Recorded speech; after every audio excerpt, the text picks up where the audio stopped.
तो चलिए शुरू करते हैं रिवीजन ऑफ रजिस्ट्रेशन। हाँ, और एक बात कह दूँ, डिस्क्रिप्शन में मैंने अपनी एक यहाँ पे टेलीग्राम लिंक दी है। इवन दो आप आपके बैच के लिए रजिस्टर्ड हो गए मेरे पास, पर ये टेलीग्राम लिंक ज्वाइन जरूर कीजिएगा। ये आईडीटी का ऑफिशियल टेलीग्राम लिंक है मेरा।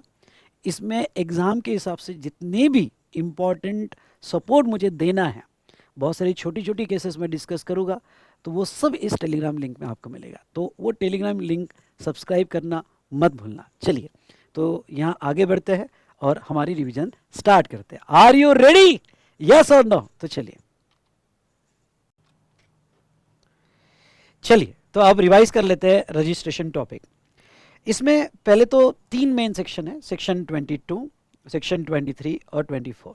ये आपको गाइड करते हैं कि यहाँ पे रजिस्ट्रेशन कब कब तक आपको थ्रेशोल्ड मिलेगा, कब रजिस्ट्रेशन करने की ज़रूरत नहीं, और कब आपको कंपलसरी रजिस्ट्रेशन करना है। चलिए, तो एक तरह से ये तीनों सेक्शन में आपको गाइडेंस मिल जाता है रजिस्ट्रेशन कब करना है और कब नहीं करना है।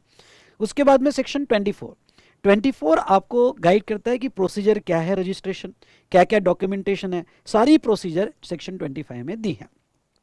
उसके बाद में सेक्शन 26, 27 को स्पेशल केसेस जैसे डीम रजिस्ट्रेशन, सीटीपी और एनआरटीपी ये कवर कर लेता है। अब आगे के तीन सेक्शन यानी 28, ये अगर रजिस्ट्रेशन आपने कर लिया और करने के बाद अगर उसमें अमेंडमेंट करनी पड़ी तो क्या प्रोविजन आपको करनी पड़ेगी। 29 किया हुआ रजिस्ट्रेशन कैंसलेशन कब कब होता है, और सेक्शन 30 अगर हम देखें तो revocation of cancellation of registration. तो चलिए फटाफट रिवाइज कर लेते हैं यहाँ पे। ओके, यहाँ सेक्शन 22 से लेके तो सेक्शन 30 तक। 22 कहता है हर सप्लायर को रजिस्ट्रेशन लेना पड़ेगा जब उसका एग्रीगेट टर्नओवर नीचे दी गई लिमिट्स क्रॉस कर देगा। वैसे तो जनरल लिमिट 20 लाख है, लेकिन थ्रेशोल्ड बाय नोटिफिकेशन उन्होंने अलग अलग किए हुए हैं। अगर 4 स्टेट होगा तो आपका गुड्स सप्लाई गुड्स हो या सर्विस प्लस गुड्स हो, किसी भी टाइप का सप्लाई होगा तो आपका थ्रेशोल्ड 10 लाख रहेगा। अब देखो यहाँ पे मैंने 3 पार्ट किए हुए हैं, एक स्टेट, उसके बाद में exclusively engage in supply of goods, exclusively engage in supply of service और सर्विस प्लस गुड्स। तो यहाँ पे अगर ये 4 स्टेट हो गए, कौन से स्टेट, मणिपुर, मिजोरम, नागालैंड, त्रिपुरा, तो 10 लाख का ही लिमिट है, इसके बियॉन्ड थ्रेशोल्ड नहीं मिलेगा। कैसे आपने याद रखना है, तो इसके लिए एक मेमोरी टेक्निक है, पॉज करके लिख लेना। त्रिमणि वाला नाग मुझे दिखा, चलो बोलो क्या, त्रिमणि वाला नाग मुझे दिखा। त्रि मतलब त्रिपुरा, मणि मतलब मणिपुर, नाग मतलब नागालैंड, मुझे मतलब मिजोरम, मुझे दिखा। उसके बाद में नेक्स्ट यहाँ पे कुछ स्टेट में 20 लाख के ऊपर चाहे कुछ भी हो जाए, वो एक्सक्लूसिवली गुड्स हो, एक्सक्लूसिवली सर्विस हो या सर्विस प्लस गुड्स हो, आपको 20 के ऊपर नहीं मिलेगा। पौंडीचेरी, उत्तराखंड, मेघालय, अरुणाचल प्रदेश, तेलंगाना, सिक्किम 20 लाख का लिमिट दिया हुआ है। इसको कैसे याद रखना, पूमा का T shirt, P Pondicherry, U Uttarakhand, Meghalaya, M Arunachal Pradesh, Puma का टी शर्ट। ओके, तो इस तरह से आप याद रखोगे, लेकिन पूमा के टी शर्ट में स्टेट कौन से आते हैं वो याद रख लेना। लेकिन ये छोड़कर बाकी सारे स्टेट में इंक्लूडिंग आसाम, जम्मू एंड कश्मीर, हिमाचल प्रदेश, अगर आप exclusively engage in supply of goods होगे तो 40 लाख का लिमिट आपको मिलेगा।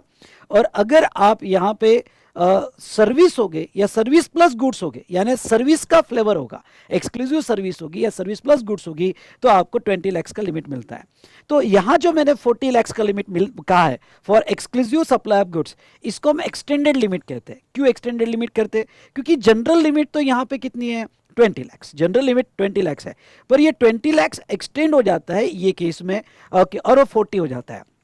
नाउ नोटिफिकेशन क्या कहता है, अगर आपको एक्सटेंडेड लिमिट चाहिए 40 लाख की, सुनिएगा, एक्सटेंडेड लिमिट चाहिए 40 लाख की, तो कुछ कंडीशंस आपको पूरी करनी पड़ेगी। पहला, required to take a compulsory registration, following extended limit is not applicable to, कहाँ अप्लीकेबल नहीं होगी, यानी आपको वहां 20 लाख या 10 लाख के ऊपर लिमिट नहीं मिलेगी। अगर आप कंपलसरी रजिस्ट्रेशन में आते हो, मतलब आप सेक्शन 24 के सिचुएशंस में आते हो और कंपलसरी रजिस्ट्रेशन में आते हो, तो आपको एक्सटेंडेड लिमिट नहीं मिलेगा। दूसरा, अगर आपने वॉलंटरी रजिस्ट्रेशन लिया तो आपको यहाँ पे एक्सटेंडेड लिमिट नहीं मिलेगा। और एक बात बताओ, आपको यहाँ जनरल थ्रेशोल्ड भी नहीं मिलता है, जो बेसिक थ्रेशोल्ड होता है वो भी नहीं मिलता है, तो एक्सटेंडेड तो दूर की बात, क्योंकि कंपलसरी में आया, फिर बेसिक 10 लाख 20 लाख का भी थ्रेशोल्ड नहीं मिलेगा। और वॉलंटरी रजिस्ट्रेशन है, तो वॉलंटरी रजिस्ट्रेशन खुद नहीं लिया तो बेसिक थ्रेशोल्ड वहीं चले गया, तो वहां तो जनरल थ्रेशोल्ड भी विड्रॉ हो जाता है, तो वहां एक्सटेंडेड तो दूर की बात है। हाँ, कुछ गुड्स ऐसे है कि जहां आपको एक्सटेंडेड थ्रेशोल्ड नहीं मिलेगा, बेसिक थ्रेशोल्ड मिल जाएगा अकॉर्डिंग टू दिस लिमिट जो भी होगा, और जो स्टेट में आप आ रहे होगे उसमें बेसिक थ्रेशोल्ड मिल जाएगा, लेकिन दोस्तों आपको एक्सटेंडेड थ्रेशोल्ड नहीं मिलेगा। कौन सी ऐसे गुड्स है? आइसक्रीम और edible ice, paan masala, tobacco product, fly ash bricks, fly ash aggregate या fly ash block, building bricks, building fossils या अर्थन या यहाँ पे रूफिंग टाइल्स होगी, रूफिंग चाहिए यहाँ पे, अर्थन या रूफिंग टाइल्स होगी, तो वो केस में आपको एक्सटेंडेड थ्रेशोल्ड 40 लाख का नहीं मिलेगा, लेकिन आपको बेसिक थ्रेशोल्ड मिल जाएगा। नाउ इंटरेस्ट और डिस्काउंटिंग, देखो अब मैं थोड़ा आपको एक कॉन्सेप्ट समझाना चाहूंगा, और वो कॉन्सेप्ट क्या है। हमने देखा था कि, और बहुत सी जगह देखा है कि इंटरेस्ट या डिस्काउंटिंग ऑन लोन एडवांसेस और डिपॉजिट, अगर आपका इंटरेस्ट और डिस्काउंटिंग ऑन लोन एडवांसेस और डिपॉजिट होगा, तो वो सिचुएशन में यहां पे जहां तक देखा जाए तो ये एग्जम सप्लाई है तो सप्लाई ऑफ सर्विस, लेकिन एग्जम्प्ट है। ये हमने देखा था कि ये तो भाई साहब एग्जम्प्ट है। अब देखो हमने सीएल में देखा था, और सीएल में क्या देखा था कि जब भी आप एग्रीगेट टर्नओवर निकाल रहे हो, आई रिपीट, जब भी आप एग्रीगेट टर्नओवर निकाल रहे हो तो, या टर्नओवर इन स्टेट निकाल रहे हो, टर्नओवर इन स्टेट, तो ये एक्सक्लूड होगा, यानी लेस किया जाएगा, एक्सक्लूड होगा, इट शैल बी डिडक्टेड, ठीक है, टर्नओवर में। ये किसके लिए था स्पेशली? ये कंपोजिशन लेवी होगी तो उसमें से ये डिडक्ट करके आपको एग्रीगेट टर्नओवर लेना है या टर्नओवर इन स्टेट लेना है। लेकिन यहां पे सेक्शन 22 में एक प्रोविजो है, और सेक्शन 22 की प्रोविजो क्या कहती है? दो बातें कहती है। पहला, ओके, जब आप रजिस्ट्रेशन का थ्रेशोल्ड निकालोगे, ध्यान सुनना, रजिस्ट्रेशन का थ्रेशोल्ड निकालोगे तो क्या ये इंटरेस्ट का जो आपका इनकम है, या cheque discounting, bill of exchange discounting etcetera, उसका जो आपका इनकम है, क्या इसको एक्सक्लूड करोगे? तो नहीं, ये ऐड करके थ्रेशोल्ड निकलेगा, वो ऐड किया जाएगा, कंप्लीटली अपोजिट। कंपोजिशन लेवी में एग्रीगेट टर्नओवर से एक्सक्लूड किया गया है, एक्सप्लेनेशन ऐड किया है। लेकिन जब आप रजिस्ट्रेशन का थ्रेशोल्ड निकालोगे और एग्रीगेट टर्नओवर निकालोगे, क्योंकि आपको एग्रीगेट टर्नओवर की लिमिट ऊपर दी गई है, तो ये एग्रीगेट टर्नओवर की जो लिमिट दी गई है, इसमें ये इंटरेस्ट और डिस्काउंटिंग को ऐड करोगे। चलो यहां क्लियर हो गया। लेकिन जब आपकी लिमिट 20 लाख की है और ये लिमिट जो है 20 लाख एक्सटेंड हो जाती है 40 लाख को कोई केस में, तो कौन से केस में एक्सटेंड होती है कि आप एक्सक्लूसिवली, सुनिएगा, आप एक्सक्लूसिवली सप्लाई ऑफ गुड्स करते हो, तो आपकी लिमिट 20 या 10 लाख जो भी होगी, 20 या 10 लाख जो भी होगी, उससे एक्सटेंड होके 40 हो जाती है अगर आप गुड्स के सप्लायर हो, ठीक है, ये तो आपको पता है। चलिए, अब ये जो एक्सटेंडेड लिमिट है, अब लॉ क्या कहता है कि अगर कोई यहाँ पे सप्लायर ऑफ गुड्स है लेकिन सर्विस में उसका एक ही इनकम है, और वो है इंटरेस्ट या डिस्काउंटिंग, एक ही इनकम है, बाकी कुछ भी नहीं है उसका सर्विस में, क्योंकि सर्विस का थोड़ा भी दूसरा कोई इनकम होगा तो आपकी एक्सटेंडेड लिमिट कैंसिल होकर 20 पे आ जाती है, 10 पे आ जाती है।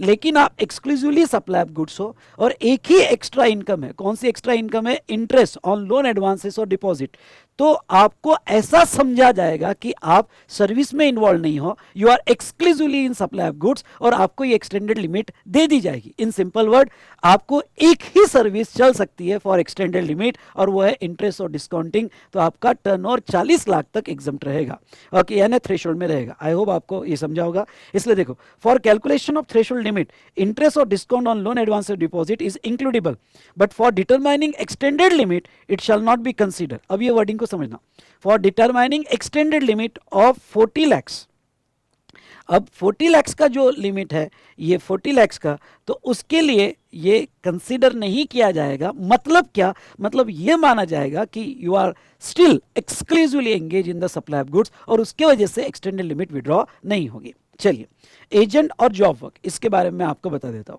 जब आप एजेंट का टर्नओवर निकाल रहे हो, सुनिएगा, जब एजेंट प्रिंसिपल के बिहाफ पे माल बेच रहा है और आपका फोकस एजेंट पे रखना, तो एजेंट जो है, अगर यहां पे पैरा 3 का एजेंट है, अगर शेड्यूल 3 याद होगा, और पैरा 3 का एजेंट है, तो उसको कंपलसरी रजिस्ट्रेशन है।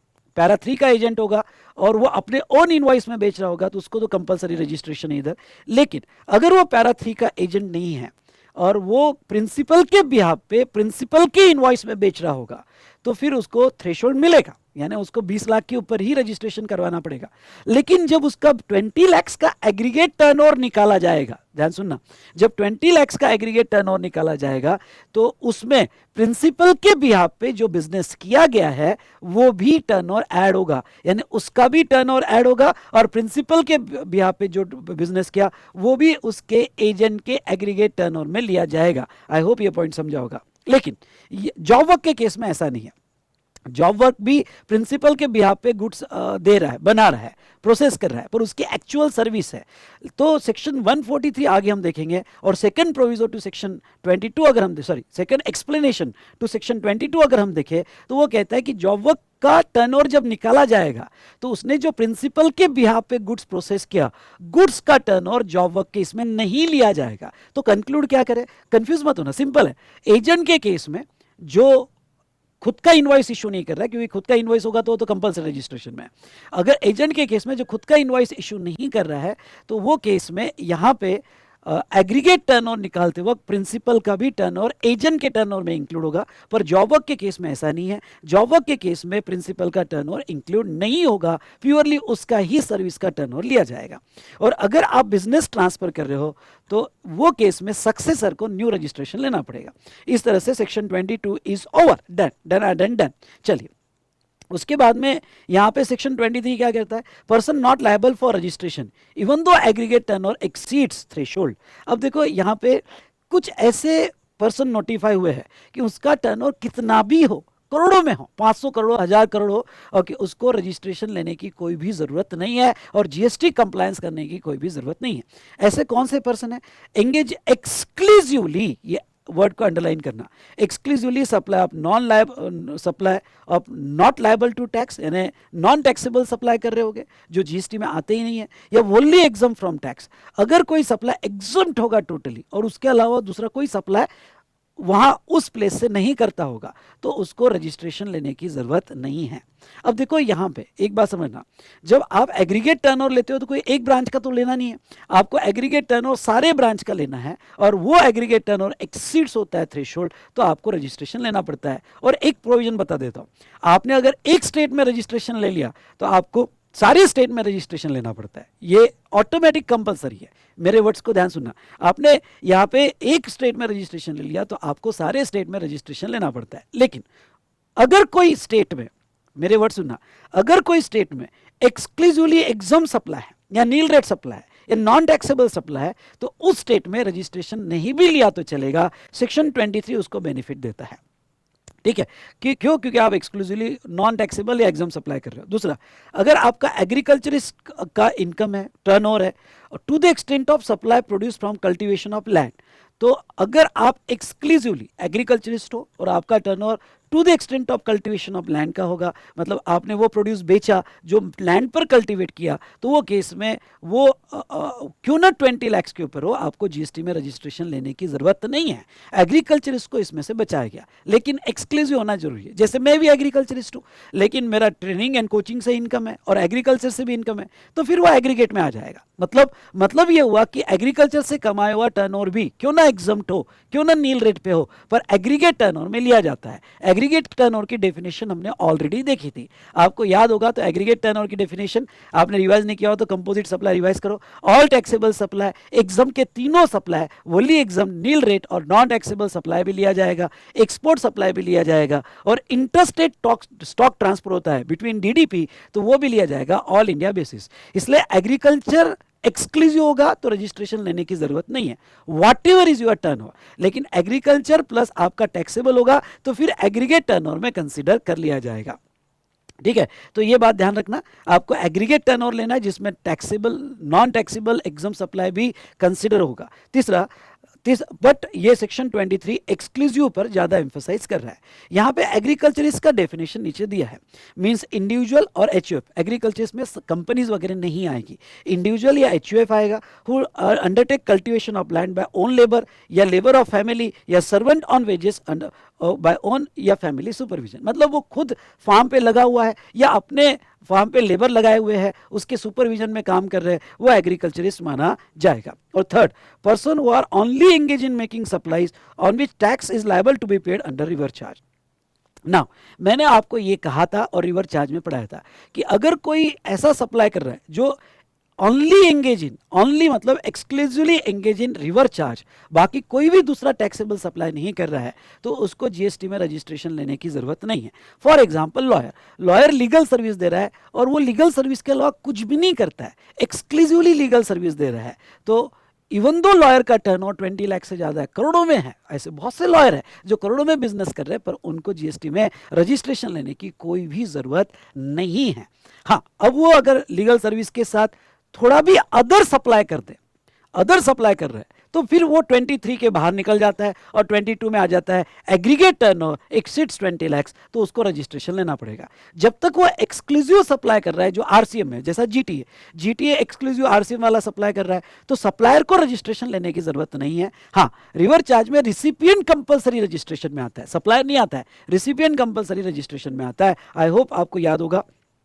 ओके, पर एक अमेंडमेंट जो आप स्टार करना है यहाँ पे, this notification doesn't apply to suppliers of metal scrap.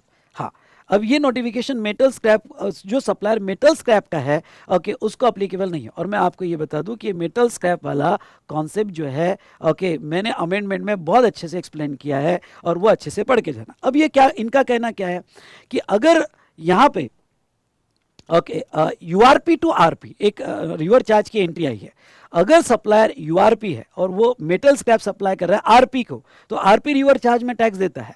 लेकिन यहां पे थोड़ा मैं ये समझाना चाहूंगा, देखो यूआरपी टू आरपी समझ लो, यहाँ पे यूआरपी अनरजिस्टर्ड पर्सन और आरपी को वो मेटल स्क्रैप सप्लाई कर रहा है। अब ये मेटल स्क्रैप जब वो आरपी को सप्लाई कर रहा है, ध्यान से सुनिएगा, तो ऐसे केस में यहां हमने क्या कहा, एक अगर वो मेटल्स, अगर कोई वो ऐसा सप्लाई करता है जो रिवर्स चार्ज में, ओके, नो डाउट ये आरसीएम में है और रजिस्टर्ड पर्सन को टैक्स देना पड़ेगा, तो ऐसे केस में सप्लायर को रजिस्ट्रेशन लेने की कभी भी जरूरत नहीं होगी। पर मेटल स्क्रैप एक्सेप्शन में, मतलब ये यूआरपी का एग्रीगेट टर्नओवर अगर यहाँ पे 10 लाख या 20 लाख या 40 लाख क्रॉस हो जाता है, ओके, तो फिर इसको रजिस्ट्रेशन लेना पड़ेगा। ओके, इवन दो इसका सप्लाई ओके यहाँ आरसीएम में पहले था, पर इसको रजिस्ट्रेशन लेना पड़ेगा।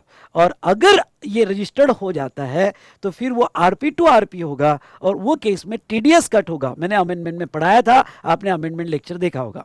तो ये बेनिफिट जो है मेटल स्क्रैप वाले को अप्लीकेबल नहीं। सिंपल वर्ड में कहूँ क्या, वो कहते हैं कि मेटल स्क्रैप वाले जब तक थ्रेशोल्ड के नीचे है तब तक आरसीएम है, और जैसे ही वो थ्रेशोल्ड क्रॉस कर देंगे उनको रजिस्ट्रेशन कंपलसरी हो जाएगा। पर वो लॉयर को अप्लीकेबल नहीं है, बाकी लोगों को अप्लीकेबल नहीं है। लॉयर कितना भी बिजनेस कर सकता है जब तक वो एक्सक्लूसिवली रिवर्स चार्ज वाला कर रहा हो।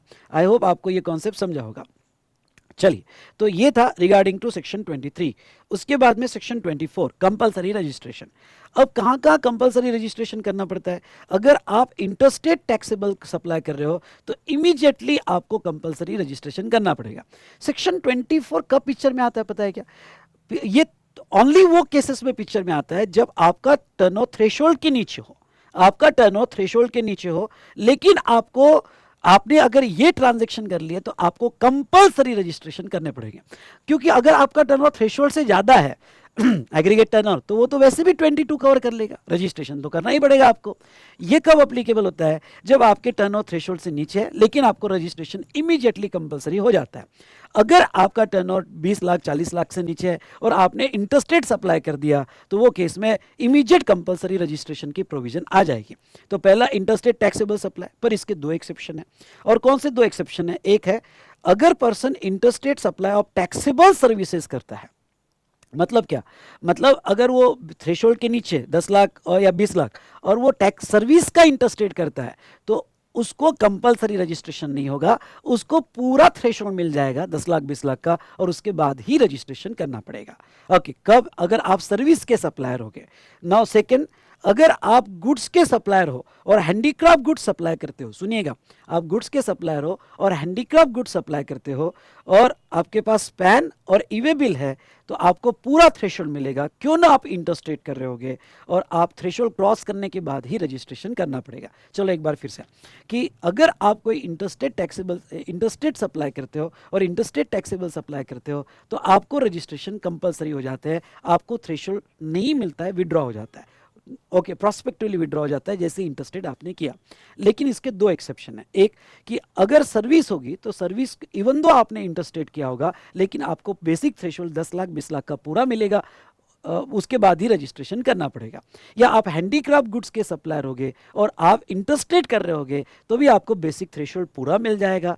लेकिन दो कंडीशन पे आपके पास पैन होना जरूरी है और उसके बाद में आप जब भी इंटरेस्टेड करोगे तो उसका ईवे बिल आपको बनाना पड़ेगा। आई होप आपको ये कॉन्सेप्ट समझा होगा। उसके बाद में नेक्स्ट अगर हम देखें तो कैजुअल टैक्सेबल पर्सन सीटीपी होगा, इसके कॉन्सेप्ट नीचे हम देखेंगे। सीटीपी होगा तो आपको कंपलसरी रजिस्ट्रेशन है, लेकिन एक्सेप्शन क्या है, हैंडीक्राफ्ट गुड्स। अगर हैंडीक्राफ्ट गुड्स के सीटीपी हो गए तो आपको पूरा बेसिक थ्रेशोल्ड मिल जाएगा, आपको कंपलसरी रजिस्ट्रेशन करने की कोई ज़रूरत नहीं है। उसके बाद में अगर आपकी लाइबिलिटी अंडर रिवर्स चार्ज होगी तो वो केस में कंपलसरी रजिस्ट्रेशन है। Person who are required to pay tax under ECO 95 ECO, हाँ, अगर आप 95 के ईसीओ हो तो आपको कंपलसरी रजिस्ट्रेशन है। आप एनआरटीपी हो, जो आगे मैं एक्सप्लेन करूंगा, तो आपको कंपलसरी रजिस्ट्रेशन है।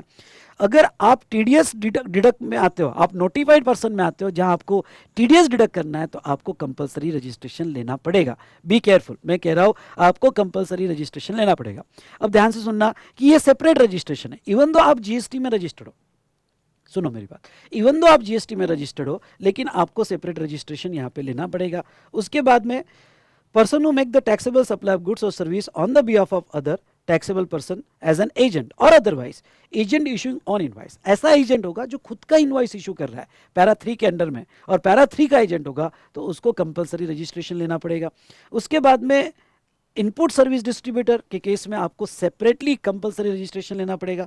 अगर आप टीसीएस कलेक्टर हो, ओके, ईसीओ हो और टीसीएस कलेक्ट कर रहे हो, करने वाले हो, सेक्शन 52 के प्रोविजन में आते हो। एक मिनट, यहाँ सेक्शन 52 कर देना, गलती से 51 आया है, यहाँ पे 52 कर देना। आप सेक्शन 52 के अंदर टीसीएस में आते हो तो आपको कंपलसरी रजिस्ट्रेशन लेना पड़ेगा। अब देखो ये प्रोविजन समझ लो यहाँ पे, और ये प्रोविजन इंपॉर्टेंट है, इसके ऊपर क्वेश्चन आ सकता है। ये प्रोविजन क्या कहती है, देखो, अगर कोई सप्लायर है और वो सप्लायर ऐसे ईसीओ के थ्रू सप्लाई कर रहा है रिसिएंट तक, तो जो सेक्शन 52 में टीसीएस कट करेंगे, सुनो, जो सेक्शन 52 में क्या कट करेंगे बेटा, टीसीएस कट करेंगे। तो इसकी 3 स्टेप मैं बताता हूं। पहली स्टेप, ओरिजिनली जब जीएसटी आया था तो उन्होंने कहा था कि ये सप्लायर को रजिस्ट्रेशन कंपलसरी है, कंपलसरी है। अगर वो मतलब इनको रजिस्ट्रेशन लेना ही पड़ेगा इवन दो बिलो थ्रेशोल्ड। देखो सेक्शन 24 हम वहां डिस्कस कर रहे हैं जहां आपका टर्नओवर बिलो थ्रेशोल्ड है, रजिस्ट्रेशन कंपलसरी है। फिर वो गुड्स का सप्लाई हो या सर्विस का हो, मतलब सप्लाई ऑफ सर्विस हो या सप्लाई ऑफ गुड्स हो। अगर आप ऐसे ईसीओ के, हम इसकी बात कर रहे हैं, हम इसकी बात कर रहे हैं, आप ऐसे ईसीओ के थ्रू सप्लाई कर रहे हो जो आपका टीसीएस कट करेगा तो आपको रजिस्ट्रेशन कंपलसरी है। लेकिन बाद में सेकंड स्टेप क्या है, ये स्टेप 1 हुई, उसके बाद में स्टेप 2, और स्टेप 2 में क्या हुआ कि गवर्नमेंट ने अगर कोई सप्लायर सर्विस का हो, सप्लायर सर्विस का हो, तो उसको एक्सेप्शन में डाल दिया। मतलब क्या हुआ कि अगर सर्विस का सप्लायर है और वो ऐसे ईसीओ के थ्रू सर्विस दे रहा है जो टीसीएस कट करेगी, तो उनको पूरा थ्रेशोल्ड मिलेगा, उनको कंपलसरी रजिस्ट्रेशन नहीं। मतलब क्या, मतलब उनको रजिस्ट्रेशन तभी करना पड़ेगा जब उनका थ्रेशोल्ड यहां पे क्रॉस हो जाएगा। ठीक है, तो इसका पहला एक्सेप्शन लाया गया, ये एक्सेप्शन लाया गया। ठीक है, उसके बाद में दूसरा एक्सेप्शन लाया गया, स्टेप 3। तो देखो, सर्विस को एक्सेप्शन में डाल दिया, फिर ये जो कंपलसरी रजिस्ट्रेशन था वो सिर्फ गुड्स को अप्लीकेबल था। यानी कोई ऐसा सप्लायर जो गुड्स के सप्लाई कर रहा है, और किसके थ्रू सप्लाई कर रहा है, ईसीओ के थ्रू। कोई स्टेशनरी वाला है, ईसीओ के थ्रू, ब्लिंकिट के थ्रू सप्लाई कर रहा है जबकि टर्नओवर थ्रेशोल्ड के नीचे है।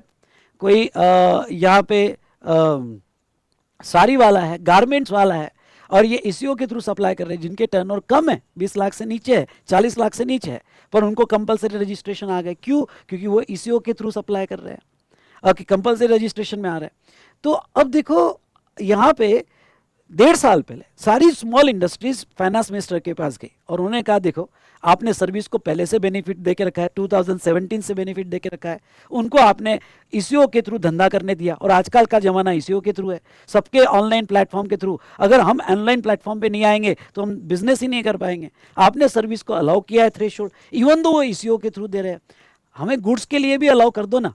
ओके, यानी हम छोटे बिजनेसमैन हैं, 10 लाख का बिजनेस करते हैं, प्लस ब्लिंकिट के थ्रू ऑर्डर आ रही है, हम बढ़ रहे हैं, हम जिंदा नहीं रह पाएंगे ईसीओ के बिना, तो प्लीज़ हमको भी अलाउ कर दो ना। गवर्नमेंट ने कहा ठीक है, ओके तुमको भी अलाउ कर दे। और गुड्स के केस में भी कुछ कंडीशंस पे अलाउ कर दिया। मतलब अगर वो आप कंडीशन फुलफिल करते हो और गुड्स के सप्लायर हो, कंडीशन सिर्फ गुड्स में डाली, सर्विस में नहीं, आप गुड्स के सप्लायर हो, तो ऐसे सिचुएशन में आप अमेजोन के थ्रू, ब्लिंकिट के थ्रू या कोई भी ईसीओ के थ्रू गुड्स भी सप्लाई कर सकते हो और आप अपना सेक्शन 22 का बेसिक थ्रेशोल्ड पूरा यूज कर सकते हो, और उसके बाद ही आपको रजिस्ट्रेशन करने की जरूरत है।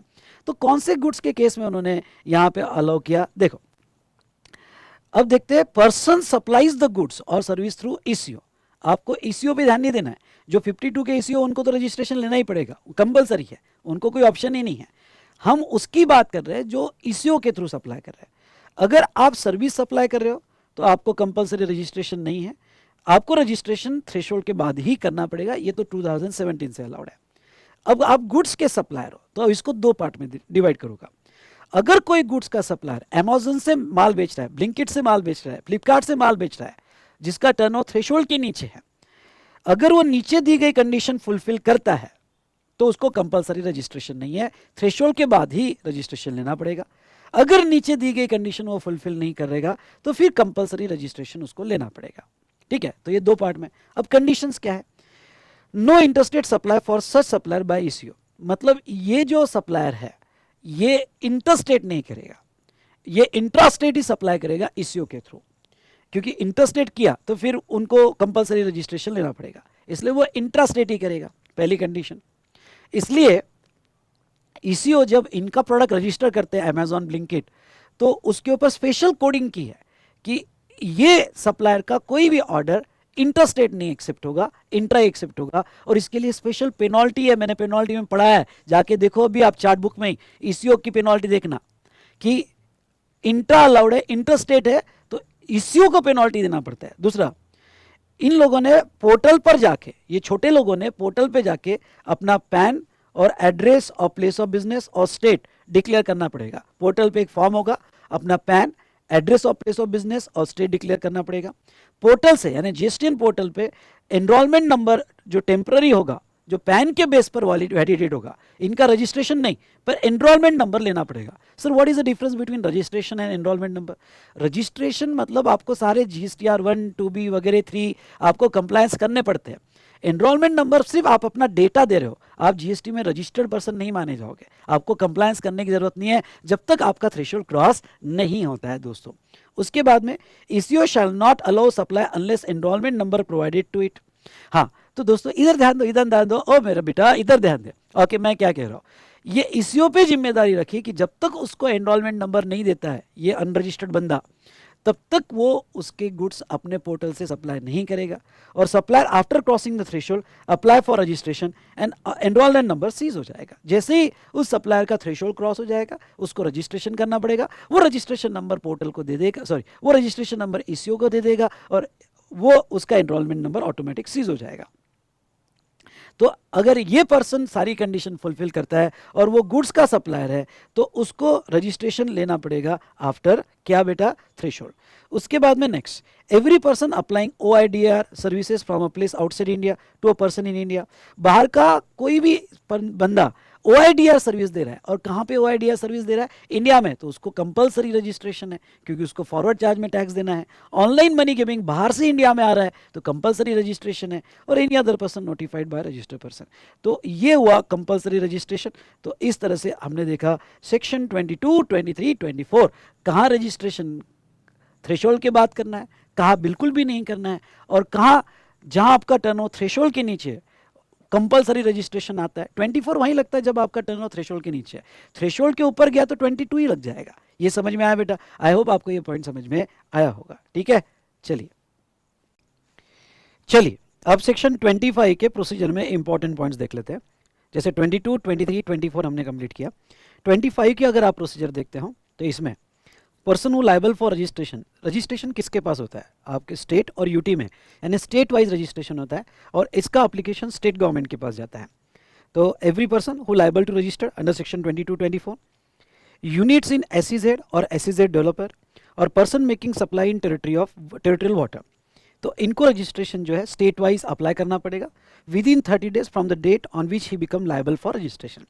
यानी जिस दिन से वो लाइबल हुए वहां से 30 डेज में उनको रजिस्ट्रेशन लेना पड़ेगा। नाउ एसईजेड के केस में एक खास बात याद रखनी है, और वो क्या, समझ लो आपका यूनिट एसईजेड में भी है और महाराष्ट्र में कोई सिटी में भी है। मतलब समझ लो एक कंपनी है और कंपनी जो है एलजी का यूनिट एसईजेड में भी है जो मुंबई महाराष्ट्र में ही है और पुणे में भी है। तो ऐसे केस में जो यूनिट एसईजेड में उसके लिए सेपरेट रजिस्ट्रेशन कंपलसरी है। आप कंबाइंड रजिस्ट्रेशन स्टेट वाइज नहीं ले सकते क्योंकि एसईजेड को एक सेपरेट आइलैंड माना जाता है। पर्सन मेकिंग सप्लाई इन टेरिटोरियल वाटर, तो नियरेस्ट जो यहाँ पे कोस्टल स्टेट होगा, जैसे हमने प्लेस ऑफ सप्लाई में देखा कि नियरेस्ट कोस्टल लाइन जो होती है तो वो उसका स्टेट माना जाता है। तो ऐसे केस में नियरेस्ट कोस्टल लाइन का जो स्टेट होगा वहाँ रजिस्ट्रेशन के लिए अप्लाई करना पड़ेगा। सीटीपी और एनआरटीपी इसके बारे में हम देखेंगे। जहाँ तक सीटीपी और एनआरटीपी की बात करें तो इनको रजिस्ट्रेशन एडवांस में लेना पड़ता है क्योंकि हमने देखा सीटीपी यानी कैजुअल टैक्सेबल पर्सन हो या एनआरटीपी हो कंपलसरी रजिस्ट्रेशन है, तो इनको एडवांस में रजिस्ट्रेशन लेना पड़ता है 5 days before the commencement of CTP.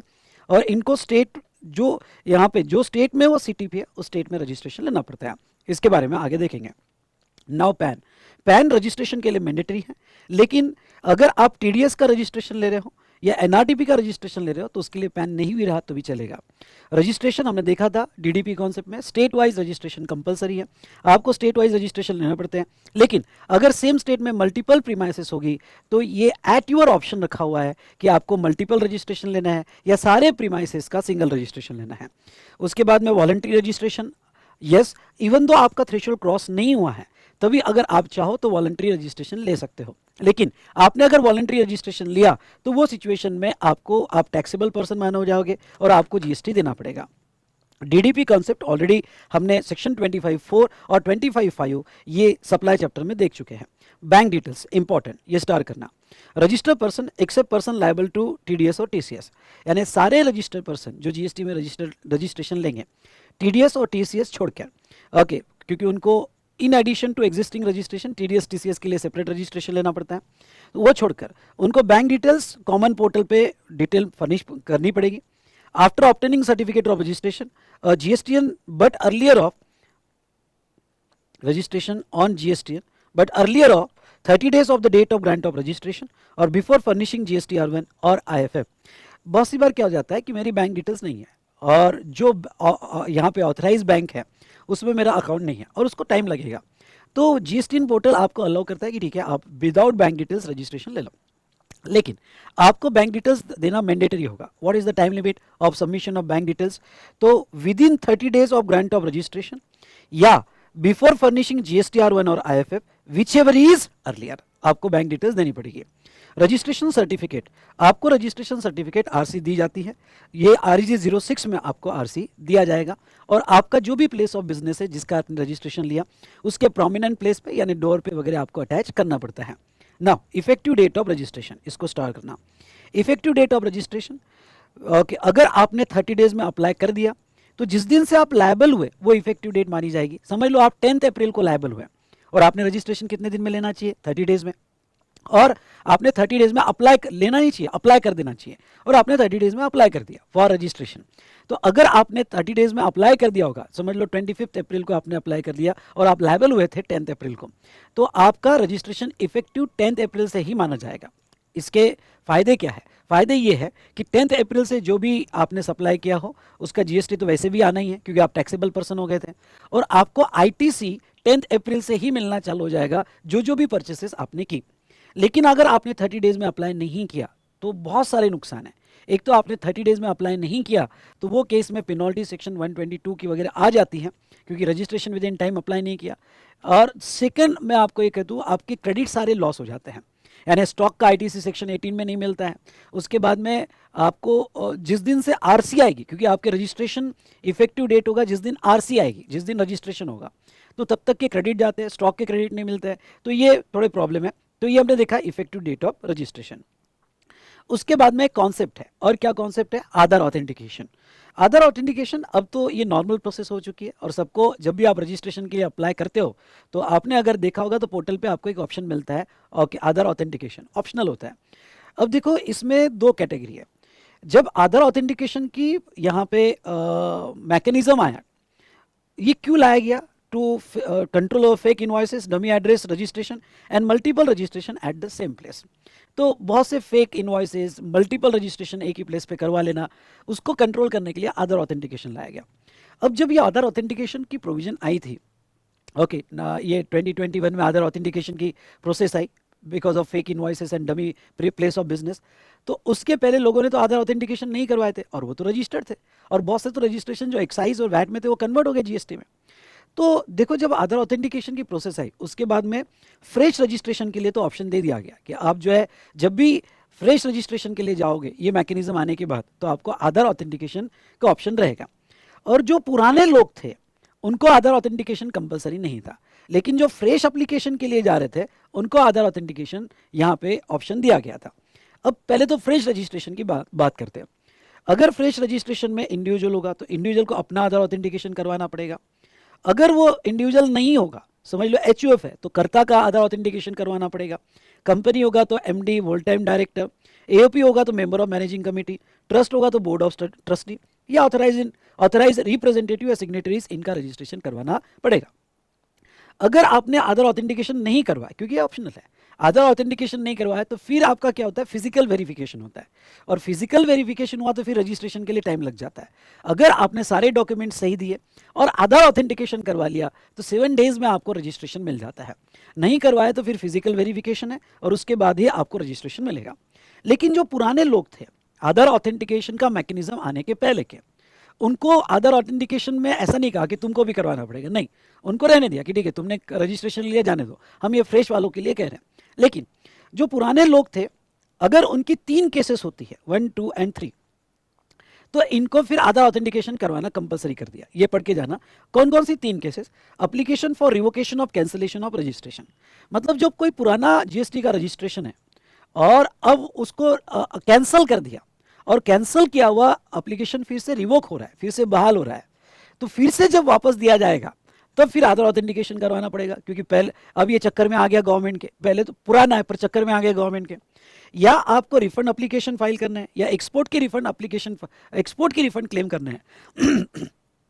तो अगर पुराने रजिस्टर्ड पर्सन की ये 3 केसेस बनती हैं, तो वो सिचुएशन में रिफंड क्लेम करने के लिए, एक्सपोर्ट के रिफंड क्लेम करने के लिए, या कैंसलेशन रिवोक करने के लिए केस आती है, तो उनको फिर आधार ऑथेंटिकेशन करवाने पड़ेगा। एक अच्छा क्वेश्चन जो एग्जाम में एमसीक्यू वगैरह में पूछा जा सकता है, और वो क्या क्वेश्चन पूछा जा सकता है कि कौन से ऐसे पर्सन हैं जिनको एए मतलब आधार ऑथेंटिकेशन करवाने की जरूरत नहीं है। पढ़ के जाना, लर्न करके जाना। Okay, not a citizen of India, उसको आधार ऑथेंटिकेशन करवाना नहीं है। Government department, local authority, statutory body कोई होगा, उसको आधार ऑथेंटिकेशन नहीं करवाने, पीएसयू को नहीं करवाना पड़ेगा, और जिसके पास यूआईएन है, यूनिक आइडेंटिफिकेशन नंबर, उसको आधार ऑथेंटिकेशन करवाने की कोई भी जरूरत नहीं है। Physical verification of the business premises. अब देखो फिजिकल वेरिफिकेशन 2 कैटेगरी में होते हैं। एक कि आफ्टर ग्रांट ऑफ रजिस्ट्रेशन, बहुत सी बार क्या होता है कि आपके डॉक्यूमेंटेशन वगैरह क्लियर है और आपने आधार ऑथेंटिकेशन भी करवा लिया, तो आपको 7 दिन के अंदर पहले आरसी दे देते हैं, और बाद में डाउट आया तो फिजिकल वेरिफिकेशन किया जाता है, और उसकी रिपोर्ट REG 30 में सबमिट की जाती है विदिन यहाँ पे 15 days from the date of such verification. मतलब वो बाद में डाउट आया तो फिजिकल वेरिफिकेशन होगा, और 15 दिन के अंदर फिजिकल वेरिफिकेशन के फोटोग्राफ वगैरह डिटेल सबमिट होंगे। लेकिन कुछ केसेस में जहाँ पहले से डाउट है, क्योंकि वो प्लेस का मल्टीपल रजिस्ट्रेशन हुआ होगा, या आपने आधार ऑथेंटिकेशन के लिए ऑप्ट नहीं किया, वो केस में before grant of registration physical verification किया जा सकता है। फिजिकल वेरिफिकेशन की रिपोर्ट जो है REG 30 में at least 5 working days prior to completion of time period of grant of registration. हाँ, आगे मैं बताऊंगा कि अगर आपका जो है आपने आधार ऑथेंटिकेशन नहीं करवाया, तो वो केस में आपको यहाँ पे 30 डेज में, ओके, आपको 30 दिन, जिस दिन आप लायबल हुआ सॉरी 30 दिन में आरसी आती है from the date of application, ये नीचे दिया हुआ है within 30 days from the date of application. तो ये 30 डेज के 5 दिन पहले, 5 डेज बिफोर आपको रिपोर्ट सबमिट करनी पड़ेगी जब भी फिजिकल वेरिफिकेशन होगा। ठीक है, मतलब क्या, समझ लो आपने रजिस्ट्रेशन के लिए अप्लाई कर दिया, वहां से 30 दिन के अंदर आरसी आती है, सुनना मेरी बात, वहां से 30 दिन के अंदर आरसी आती है, तो वो 30 दिन का जो टाइम पीरियड है उसके 5 दिन पहले फिजिकल वेरिफिकेशन का रिपोर्ट सबमिट हो जाना चाहिए।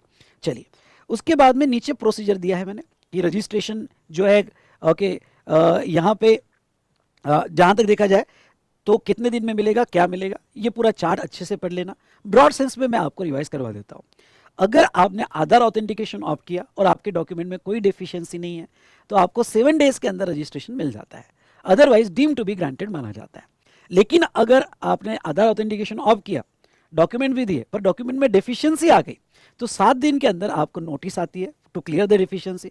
नेक्स्ट 7 डेज में आपको रिप्लाई करना पड़ता है, और उसके बाद में ऑफिसर आपके रिप्लाई पे सेटिस्फाई हुआ तो वो केस में वो रजिस्ट्रेशन ग्रांट कर देगा इन नेक्स्ट 7 डेज।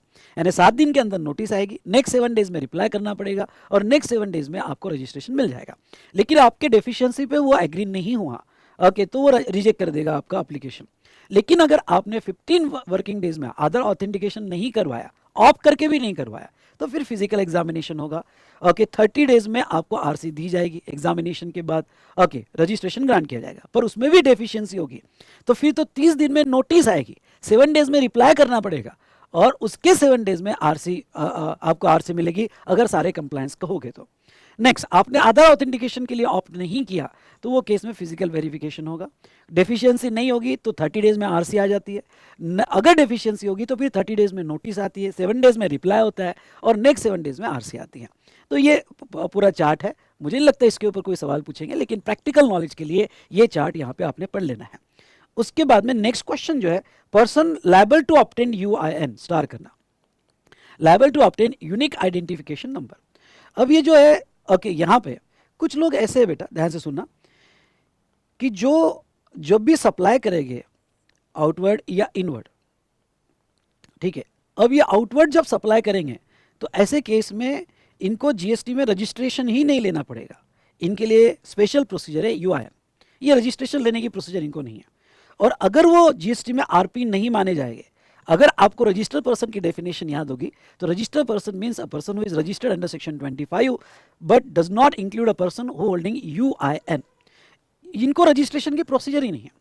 अगर वो आरपी नहीं है तो फिर वो टीपी भी नहीं है, वो आरपी नहीं है तो फिर वो टीपी भी नहीं है, और टैक्सेबल पर्सन नहीं है, तो वो केस में वो जो भी सप्लाई करेंगे नो जीएसटी, उसके ऊपर जीएसटी नहीं आएगा। मतलब मैं क्या बताने वाला हूँ कि मैं कुछ नोटिफाइड पर्सन आपको यहाँ एक्सप्लेन करने वाला हूँ, ये इनके आउटवर्ड पे जीएसटी नहीं आता है क्योंकि ये टैक्सेबल पर्सन नहीं है। ऐसे कौन, any specialised agency of United Nation organisation, इसके रिफंड क्लेम कैसे होते हैं, रिफंड चैप्टर में हमने देखा था। दूसरा, एनी मल्टीलैटरल फाइनेंशियल इंस्टीट्यूशन और organisation as notified under the United Nations. Third, consulate और एम्बेसी फॉरेन कंट्रीज, मतलब कॉन्सुलेट ऑफिस या एम्बेसीज ऑफ फॉरेन कंट्री, या any other person notified by the commissioner. ये 4 कैटेगरी अच्छे से पढ़ के जाना, और इनको रजिस्ट्रेशन प्रोसीजर नहीं होती है, इनको यूआईएन होते हैं, मतलब इनके आउटवर्ड पे जीएसटी नहीं आता है। लेकिन इनवर्ड पे जीएसटी तो लग के आता है। अब इनवर्ड पे जो जीएसटी लग के आता है, इसका जिसके पास भी यूआईएन है, ये 4 कैटेगरी, ये रिफंड क्लेम कर सकते हैं, और रिफंड में मैंने बहुत अच्छे से आपको रिवाइज करके दिया था, तो ये रिफंड क्लेम कर सकते हैं। तो रिफंड क्लेम कैसे करेंगे, तो इसके लिए होता है UIN, unique identification number. It is for the refund of taxes on the notified supplies of goods और सर्विस रिसीव्ड फ्रॉम द, मतलब रिफंड के लिए होता है। ये जो है इनको एप्लीकेशन करना पड़ता है, इनको 3 वर्किंग डेज में यूआईएन मिल जाता है, ओके, रिफंड क्लेम करने के लिए, क्योंकि आउटवर्ड पे तो जीएसटी नहीं आता है। और यहाँ पे पूरे इंडिया का एक ही यूआईएन होता है, जैसे रजिस्ट्रेशन स्टेट वाइज होता है, लेकिन यूआईएन पूरे इंडिया का एक ही होता है। तो समझ लो कोई यूएस एम्बेसी है, फॉरेन एम्बेसी है और इंडिया में है, तो और चेन्नई में है ऑफिस, दिल्ली में ऑफिस, मुंबई में ऑफिस, तो हर स्टेट में रजिस्ट्रेशन लेने की जरूरत नहीं है। यूआईएन ले लिया तो वो सेंट्रलाइज यूआईएन होता है और पूरे इंडिया के लिए एक ही होता है। तो ये कॉन्सेप्ट हमने देखा रिगार्डिंग टू यूआईएन। अब नेक्स्ट सेक्शन 26 कहता है डीम रजिस्ट्रेशन। अब ये डीम रजिस्ट्रेशन मतलब क्या, अगर आपको एसजीएसटी में रजिस्ट्रेशन मिल गया तो आपको CGST, IGST या GST कंपेंसेशन सेस में अलग से रजिस्ट्रेशन लेने की ज़रूरत नहीं है। वो सारे एक्ट का डीम रजिस्टर्ड रजिस्ट्रेशन माना जाएगा, आपको एक ही रजिस्ट्रेशन लेना पड़ेगा। Next a very important concept, CTP and NRTP। थोड़ा ये कॉन्सेप्ट समझ लो। यहाँ पे मैं CTP का कॉन्सेप्ट यहाँ एक्सप्लेन कर देता हूँ और नीचे NRTP का कॉन्सेप्ट सिमिलर लाइन पे एक्सप्लेन करूँगा। कैजुअल टैक्सेबल पर्सन, यहाँ पे क्या होता है कि समझ लो थोड़ा सिंपल वर्ड में, बाद में तो डेफिनेशन दिया ही, यहाँ पे सिंपल वर्ड में समझ लो, कोई पर्सन है और वो अदर स्टेट में जाके बिजनेस करना चाहता है, गुड्स का या सर्विस का, जहां उसकी कोई भी एस्टेब्लिशमेंट नहीं है। ये इंपॉर्टेंट वर्ड है। समझ लो वो गोवा जाना है एग्जीबिशन में, या रोड साइड शॉप लगाना है, या ऐसे प्लेस पे जा रहा है जहां उसकी कोई भी प्लेस ऑफ बिजनेस या एस्टेब्लिशमेंट नहीं है, और वहां जाके बिजनेस कर रहा है। अगर वो वहां जाके बिजनेस कर रहा है, बेटा ध्यान से सुनिएगा, वो वहां जाके अगर बिजनेस कर रहा है, तो ऐसे केस में यहाँ पे एक प्रोसीजर लाई, और वो प्रोसीजर लाई यहाँ पे CTP के, कैजुअल टैक्सेबल पर्सन, क्योंकि वो वहां जाके अगर सेल करेगा, सेल इनवॉइस बनेगा, और ये सेल इनवॉइस आपको लिखना है तो लिख देना, वहां जाके बनेगा, वैल्यू है समझ लो 1 lakh rupees, value 1 lakh rupees, और उसके ऊपर IGST लगता है। ख्याल रहे CTP और NRTP के केस में IGST लगता है @12%, तो 12,000 रुपीज IGST लग जाएगा। तो IGST इसलिए लगता है क्योंकि वो अदर स्टेट में जाके माल बेच रहा है। दोनों में फर्क है, एक तुम्हारे पास ऑलरेडी कॉन्ट्रैक्ट है और उस कॉन्ट्रैक्ट के तहत आप माल भेज रहे हो अदर स्टेट में, वो तो इंटर स्टेट सप्लाई होगा, वहां पे भी IGST लगेगा। ये कॉन्ट्रैक्ट क्या है कि आपके पास पहले ऑर्डर नहीं है, आप वहां जाके सप्लाई कर रहे हो, तो वहां जाओगे, एग्जीबिशन में माल रखोगे और वहां पे सेल करोगे, या वहां जाके सर्विस दे रहे हो, तो तब आपको CTP के रजिस्ट्रेशन लेने पड़ते हैं। और वो CTP के रजिस्ट्रेशन लेकर आपको जाना पड़ता है, बताना पड़ता है कि कौन से स्टेट में जा रहा है, और आपको वहां जाके जो भी गुड्स आपने सेल किया उसका IGST लगता है। चलिए, अब लॉ क्या कहता है? लॉ ये कहता है कि जो भी CTP होगा उसको 5 days before the commencement of business of CTP, या बिजनेस स्टार्ट करने के पहले 5 दिन पहले, एटलीस्ट 5 डेज बिफोर उसको रजिस्ट्रेशन लेना पड़ेगा, at least 5 days before. Now registration requirement form होगा REG 01।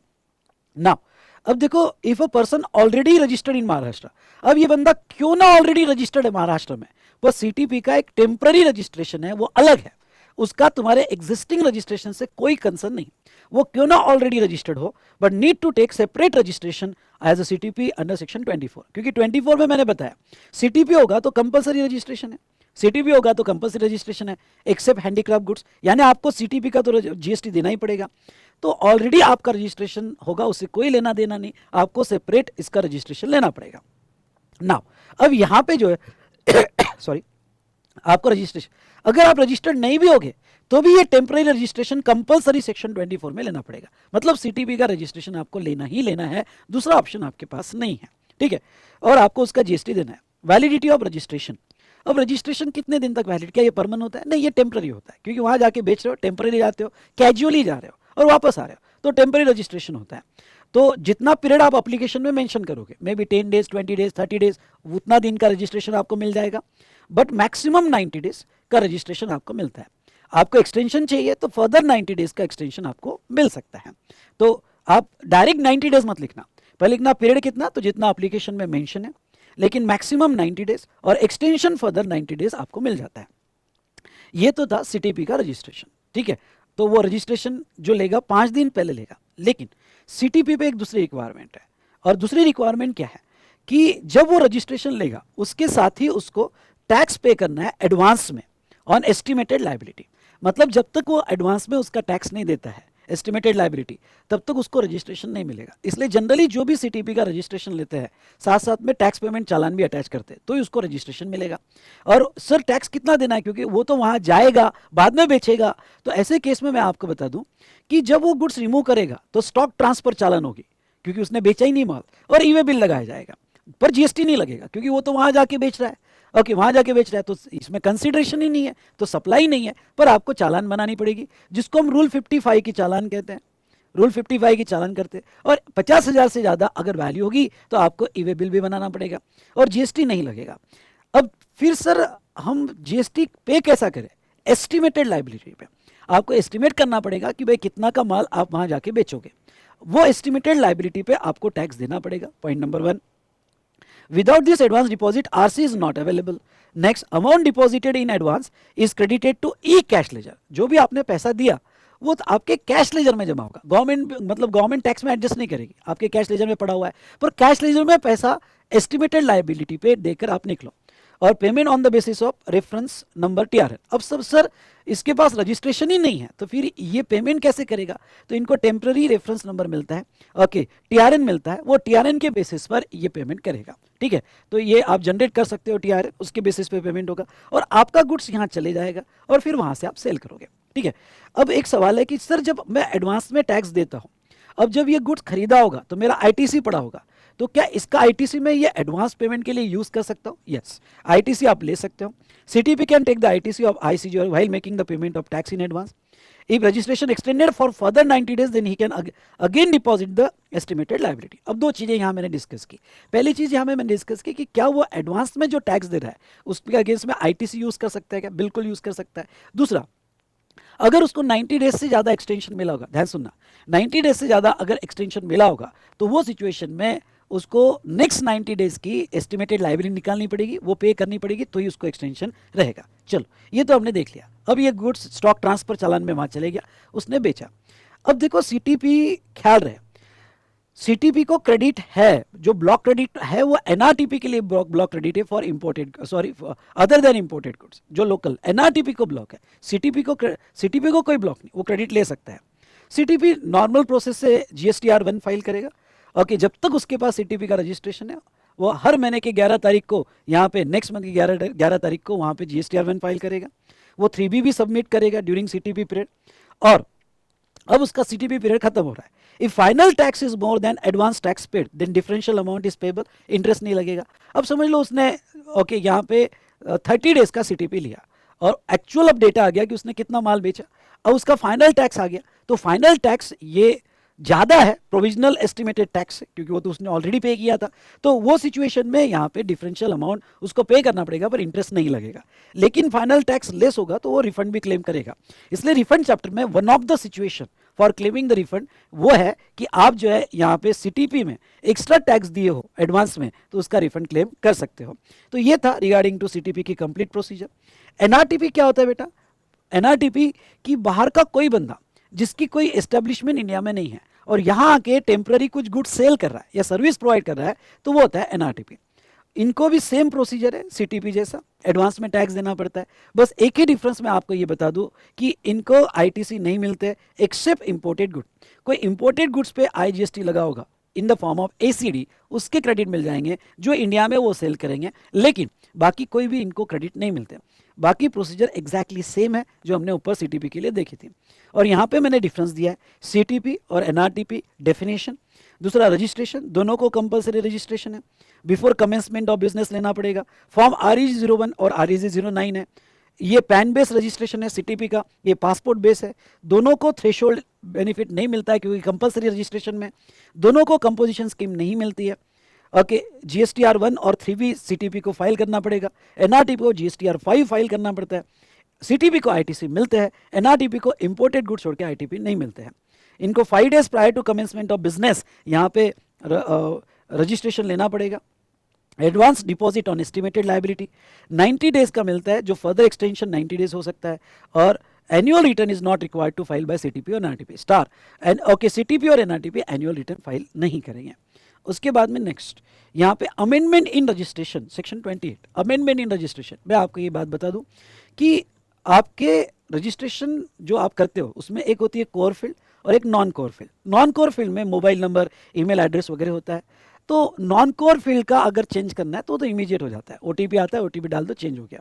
लेकिन कोर फील्ड जैसे लीगल नेम ऑफ बिजनेस, आपका एड्रेस या addition deletion retirement of director, karta, partner और कोई अदर कोर फील्ड होगी और उसमें चेंज होगा तो वो इमीडिएट नहीं होता है। वो आप ओके अमेंडमेंट के लिए अप्लाई करते हो ऑन पोर्टल और फिर ऑफिसर आपका वो यहाँ पे चेक करता है बैक एंड पे और फिर वो अमेंड करता है, वो इमीडिएट नहीं होगा। तो चलिए, इसमें कोई इतना इंपॉर्टेंट नहीं है फाइनल लेवल पे।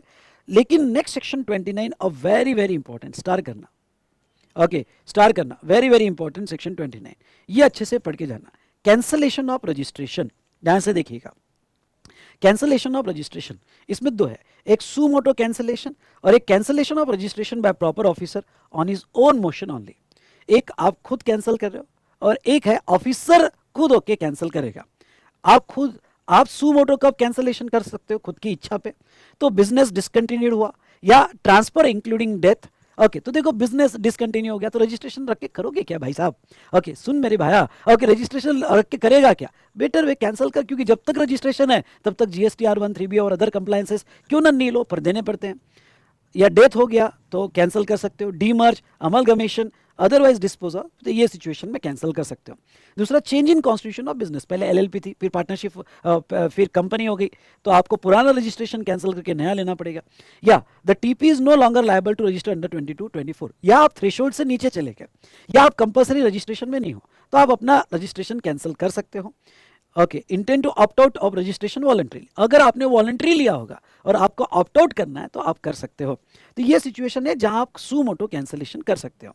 लेकिन कुछ ऐसे सिचुएशन है जहां ऑफिसर कैंसिल करेगा, ध्यान सुनना, कुछ ऐसे सिचुएशन है जहां ऑफिसर कैंसिल करेगा ना, ये अच्छे से पढ़ के जाना। Following are the circumstances where proper officer cancel the registration of person from such date including the retrospective date as he deem fit. तो रूल 21 के साथ ये सेक्शन पढ़ो तो कौन कौन सा। पहले तो मैंने टाइटल बनाया कि भाई ऐसे कौन सी चीज है जहां ऑफिसर आपका रजिस्ट्रेशन कैंसिल कर देगा, ये बहुत ही सीवियर एक्शन आपके अगेंस्ट में लेगा। आपने डमी प्लेस ऑफ बिजनेस या इनवॉइस बनाए, डमी प्लेस ऑफ बिजनेस बताई या इनवॉइस बनाए, कि आपने कुछ प्रोविजंस का वायलेशन किया। नेक्स्ट, आपने GSTR 1 या 1A में मिसमैच कर दिया, मतलब 1 और 3B में मिसमैच किया, या आपने रिटर्न फाइल नहीं किए अलग अलग सिचुएशन में, या आपने रजिस्ट्रेशन लेके बिजनेस ही स्टार्ट नहीं किया, कोई फ्रॉडुलेंट एक्टिविटी होगी। तो ये कुछ केसेस है जहां आपके ब्रॉड सेंस में हम देखें जहां ऑफिसर खुद एक कैंसिल कर देगा। पहला, डमी प्लेस ऑफ बिजनेस और invoice, he does not conduct any business from the declared place of business. भाई जो तुमने रजिस्ट्रेशन करवाई वहां से बिजनेस ही नहीं कर रहे हो, या तुमने फेक इनवॉइस, मतलब आपने इश्यू इनवॉइस और बिल विदाउट सप्लाई, तो ऐसे केस में फेक इनवॉइस दिए तो इमीडिएट एक्शन होगी। इसमें हमने, अगर आपको पेनल्टी वाला एक्शन सेक्शन 122 याद होगा तो उसमें भी देखा था, और ये तो जेल भी, यानी रजिस्ट्रेशन भी कैंसिल करवा देगा, पेनल्टी भी लगा देगा 122 की, सीवियर एक्शन में आपको इम्प्रिजनमेंट भी हो जाएगा। ओके, तो ये बड़ा डेंजरस है। उसके बाद में violation of specified provision, he violate the provision of anti profiting measure, violate the provision furnishing bank account detail, जो 30 दिन के अंदर, या GSTR 1 whichever is earlier, तब तक आपको बैंक डिटेल्स देनी पड़ती है, आपने दी नहीं, ऑफिसर कहेगा कैंसिल।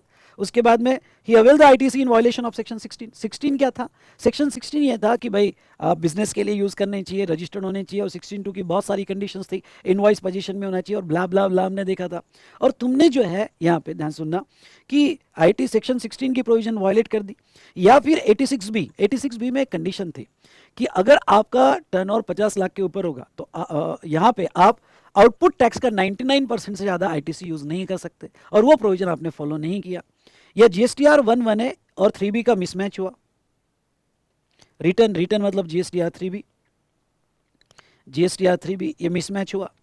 उसके बाद में आपने रिटर्न्स फाइल नहीं किए, आप नॉर्मल स्कीम यानी मंथली स्कीम में होगे तो आपने मंथली रिटर्न में होगे तो आपने 6 महीने की रिटर्न कंटिन्यूसली नहीं दिए। आप अगर QRMP स्कीम में होगे तो 2 क्वार्टर के रिटर्न आपने नहीं दिए।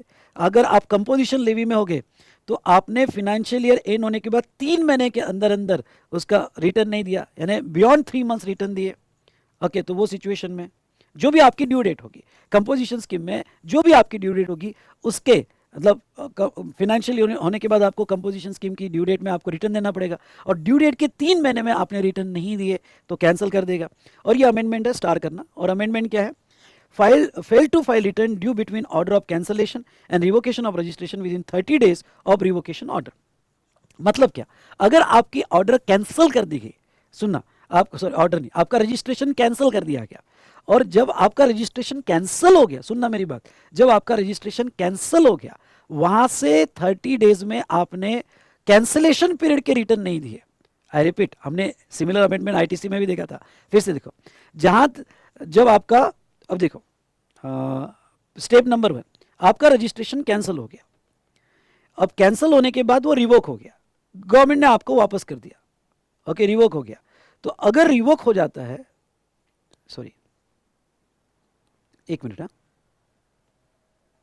आपका रजिस्ट्रेशन कैंसिल हो गया, कैंसिलेशन के बाद रिवोकेशन हो गया, आपको वापस दे दिया रजिस्ट्रेशन, तो यहां से 30 डेज में आपने जितने पीरियड के लिए कैंसिल था उस पीरियड का रिटर्न दे देना चाहिए, और वो नहीं दिया तो वापस कैंसिल हो जाएगा।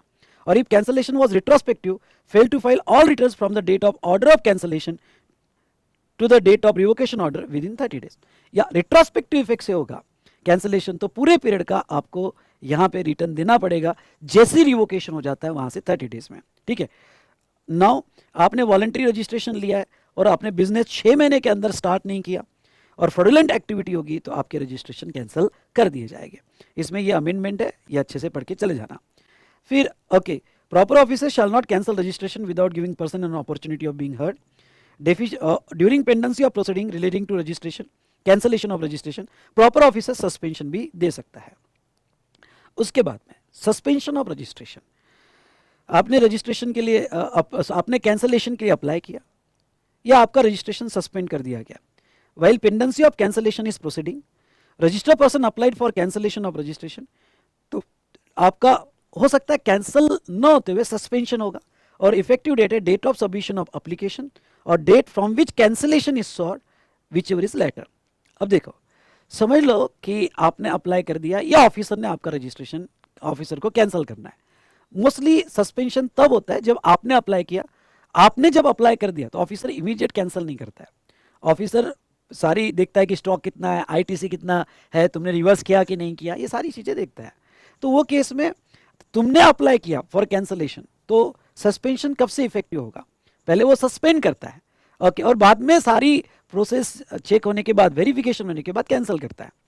तो ऐसे सिचुएशन में तुमने जब अप्लाई किया या फिर वो डेट बता रहा है कि इस दिन से cancellation, date from which cancellation is sought whichever is later, यानी आपने एप्लीकेशन 10 तारीख को दिया और आपने कहा कि मुझे कैंसलेशन एक नेक्स्ट मंथ के 1 तारीख से चाहिए, तो आपका सस्पेंशन लेटर मतलब एक नेक्स्ट मंथ की 1 तारीख से जो है आपका सस्पेंशन कंटिन्यू होगा।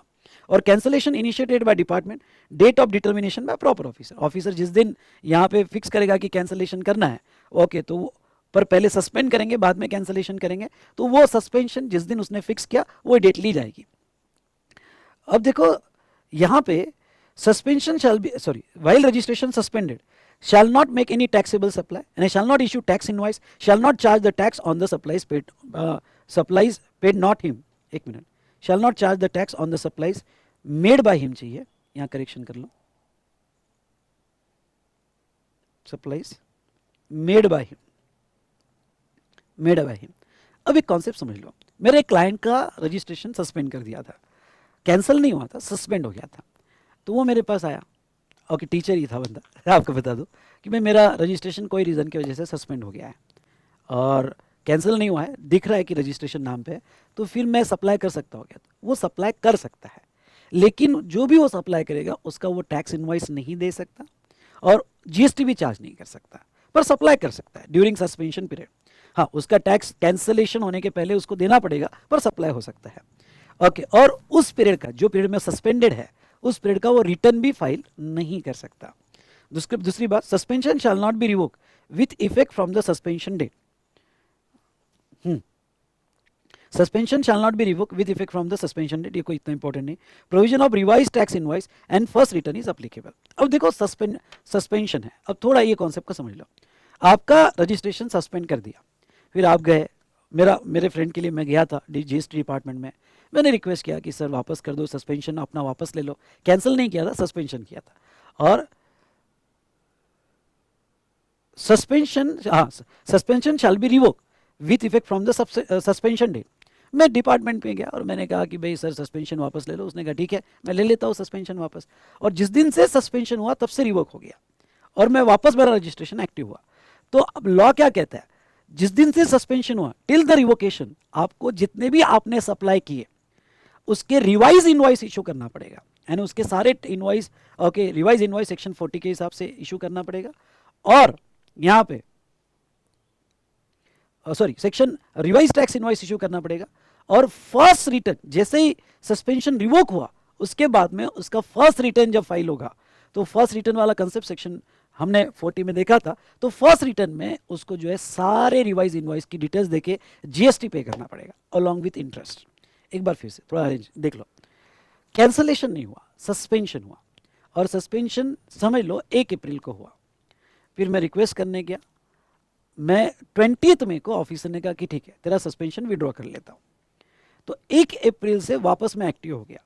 तो 1 अप्रैल से 20 मई तक के जो भी सप्लाई किए उसके रिवाइज टैक्स इनवॉइस इशू करने पड़ेंगे। और उसके बाद में यहाँ पे जितने भी मैंने सप्लाई की हैं, क्योंकि मैं इनवॉइस तो दे ही नहीं सकता था सस्पेंशन में, तो 20th मई के बाद जो भी मेरा पहला रिटर्न आएगा तो ये सारे पीरियड के इनवॉइस उसमें डिक्लेयर करके जीएसटी पे करना पड़ेगा। और जीएसटी R1 में भी अपडेट करना पड़ेगा, 3B में भी अपडेट करना पड़ेगा, जीएसटी पे करना पड़ेगा और उसका इंटरेस्ट भी देना पड़ेगा। तो ये था रिगार्डिंग टू यहाँ पे सस्पेंशन। प्रोसीजर ऑफ कैंसलेशन ये आपने पढ़ लेना। और लास्ट सेक्शन 30 लेते हैं, revocation of cancellation of registration. अब देखो दो टाइप के रिवोकेशन होते हैं, एक सस्पेंशन का रिवोकेशन जो अभी मैंने ऊपर पढ़ाया, और एक आपका रजिस्ट्रेशन कैंसिल हो गया। कैंसिल हो गया तो आप वापस गए डिपार्टमेंट के साथ, सर आपने क्यों कैंसिल किया? क्योंकि मैं रिटर्न नहीं दिया। तो देता हूं ना सर रिटर्न, 6 महीने के पूरे रिटर्न देता हूं, 2 क्वार्टर के रिटर्न देता हूं, प्लीज रिवोक करो आप। तो आप 90 डेज में अप्लाई करोगे। ओके, 90 डेज में अप्लाई करोगे फॉर रिवोकेशन। जो एक्सटेंशन दे सकता है कमिश्नर फॉर फर्दर 180 डेज, और आपके एप्लीकेशन पर वो कैंसलेशन रिवोक भी कर सकता है या रिजेक्ट भी कर सकता है। और अगर रिवोकेशन आपका SGST में हो जाता है तो सारे एक्ट में वो रिवोकेशन माना जाएगा। तो ये था रिगार्डिंग टू, जहाँ तक देखा जाए रजिस्ट्रेशन चैप्टर, सारे इंपॉर्टेंट एस्पेक्ट्स हमने इस चैप्टर के देखे। आई होप आपको ये रिवीजन पसंद आई होगी, और ये रिवीजन में हमने सारे इंपॉर्टेंट एस्पेक्ट्स को कवर किया है। ठीक है, तो चलिए दोस्तों, यहाँ पे एक प्रोसीजरल टॉपिक हमने कंप्लीट किया एंड दैट इज रजिस्ट्रेशन। अगर आपको ये रिवीजन पसंद आई होगी तो मैक्सिमम शेयर कीजिएगा, एक कमेंट जरूर दीजिएगा और यहाँ पे लाइक जरूर कीजिएगा। Thank you so much.